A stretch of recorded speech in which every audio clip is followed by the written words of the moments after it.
Mill-ewwel ta' Jannar ser jidħlu fis-seħħ ir-regolamenti dwar kif titmexxa iċ-Children's House. Dan wara li ġiet identifikata dar f'Santa Venera li minnha tfal li jkollhom jiġdu fi proċeduri legali jistgħu jagħmlu dan lilin mill-ambjent tal-qrati.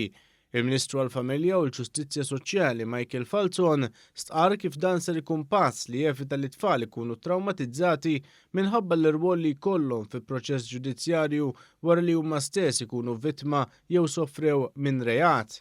Illum ħaqna biex ngħid iktar gwar ieħor. Pajjiżna introduċejna fil-prattika issa mill-ewwel ta' Jannar li ġej il-kunċett ta' Children's House.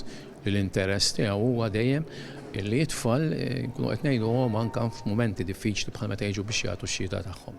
Dan huwa pass fost ħafna li għamilna f'daħħar snin u wkoll eżempju ta' kif naħna dejjem nemmnu u nibqgħu nġorru fuq qudiemnet il-ġustizzja soċjali.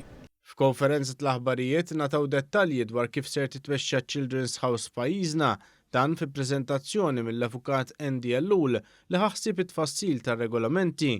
Fost l-oħrajn huwa spjega kif ir-regolamentazzjoni tipprovdi wkoll il-mod ta' kif it-tfal għandhom ikunu milquha fid-dar filwaqt li x-xhieda għandha tittieħed minn esperti forensiċi sabiex in-norma ssir li fejn hu possibbli it-tfal ikollhom għalfejn jiġdu darba biss. Spjega wkoll kif wara l-intervista li ssir lill-minuri dan ikun suġġett tal-assessjar psikoloġiku sabiex jekk ikun hemm bżonn il-minuri jingħata l-għajnuna neċessarja. Dan mingħajr il-bżonn ta' kunsens jekk l-akkużat fil-proċeduri ikun ġenitur jew gwardjan legali tal-minuri.